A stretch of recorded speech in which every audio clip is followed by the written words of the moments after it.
Salut les amis, c'est Edine. Bon, première vidéo pour le retour. Bon, je devais faire une vidéo il y a de ça un peu plus d'une semaine pour parler de Benzema, mais j'ai pas pu. Je suis vraiment désolé, j'ai pas pu.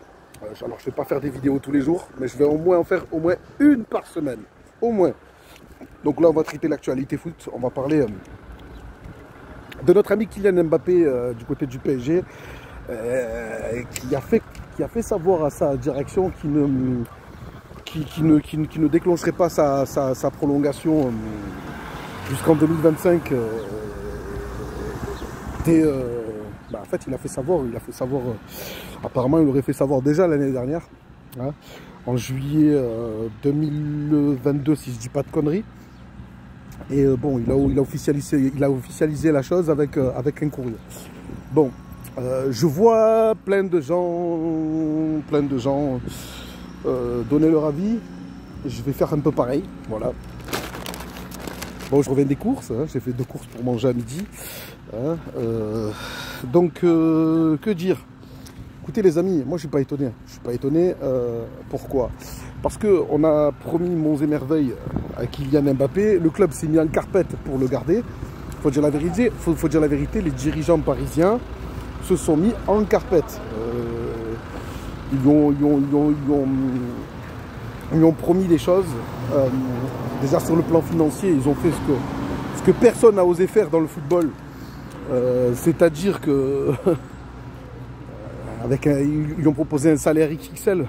Le mec, je vous rappelle quand même, qu'il a re-signé pour un demi-milliard d'euros.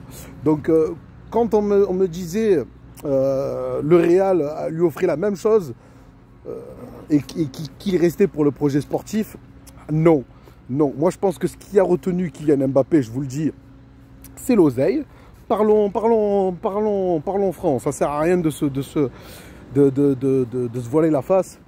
Voilà, il est resté pour l'oseille. Alors peut-être qu'ils lui ont promis monts et merveilles par rapport au projet sportif. Mais on va pas se mentir, hein, une Ligue des Champions, ça se gagne pas comme ça. C'est-à-dire sur un projet d'1 an. Manchester City l'a prouvé. Pep Guardiola est là depuis 7 ans, si je dis pas de conneries. Il a construit. Hein, il me semble que c'est c'est un club qui a progressé. Alors avec déjà, je pense que déjà les dirigeants de Manchester City n'ont rien à voir avec les dirigeants du Qatar. Absolument rien. Déjà, c'est des gens qui laissent bosser, qui laissent travailler les gens compétents à leur poste. Et ça change tout en fait. Ça change tout. Ça change tout. Voilà. Donc, arrivé à un moment, il faut se poser les bonnes questions. Le vrai problème, est-ce que c'est Kylian Mbappé? Alors oui, attention.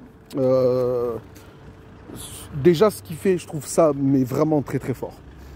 Il arrive à se mettre dans une position où il est gagnant partout en fait, sur tous les plans.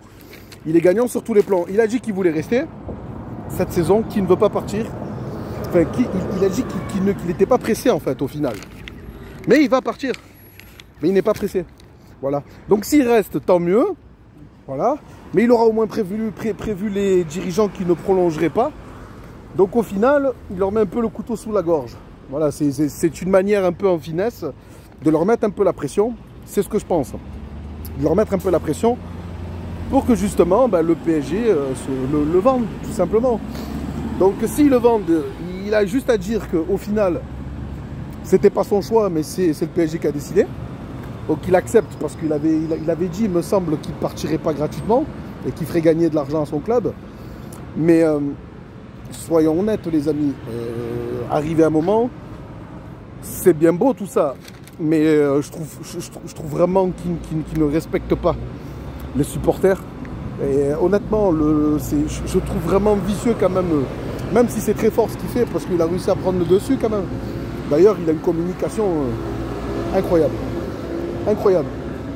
Mais ce que moi, je ne comprends pas, c'est qu'aujourd'hui, le PSG s'étonne du comportement de Mbappé, mais ils ont laissé faire. Ils lui ont tout laissé passer. Je suis désolé. C'est pas la première fois que je trouve qu'il dépasse quand même les bornes sur le plan de la com. C'est-à-dire que je trouve, honnêtement, je l'ai toujours trouvé d'ailleurs, je pense que ça arrive à un moment, ça va peut-être poser problème même en équipe de France. Même si il gère très très bien sa communication, je trouve pas que ça soit bon sur le plan du collectif. Voilà. Ou même par rapport à l'institution hein, qui est le Paris Saint-Germain. Je trouve ça complètement mais ahurissant. Je vous le dis honnêtement. Bon, voilà. Ce que je pense de tout ça, c'est que au final, le PSG, ben, il récolte ce qu'il a semé. Voilà, faut être honnête. Il récolte ce qu'il a semé. Alors ça résonne, je viens de rentrer dans le hall. Voilà, donc il récolte ce qu'il a semé. Je vous ai fait une petite vidéo comme ça en freestyle, hein, tout en rentrant des courses. Parce que j'avais envie de... Voilà, j'ai un peu de temps, donc je vous la fais. Mais voilà, ce que je pense de tout ça, c'est qu'au final, faut-il se débarrasser d'Mbappé? Je vous le dis, même si le Qatar n'a pas besoin d'argent, sur le plan institutionnel, par rapport... ben, s'ils veulent vraiment se faire respecter et montrer que le PSG a passé un cap, ils doivent le vendre.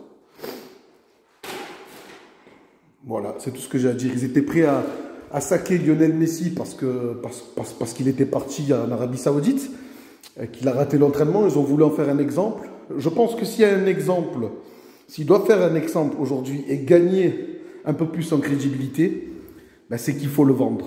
Voilà. Et avec ça, quand même... Tu ramasses une enveloppe et puis avec l'argent que tu mets, que tu vas économiser sur son prochain salaire, soyons honnêtes, il y a de quoi se retaper une grosse équipe. Hein. Donc voilà, c'est ce que je pense. Dites-moi ce que vous pensez de tout ça dans les commentaires et je prendrai le temps de vous répondre les amis. On like, on s'abonne, on actionne la cloche. Gros bisous.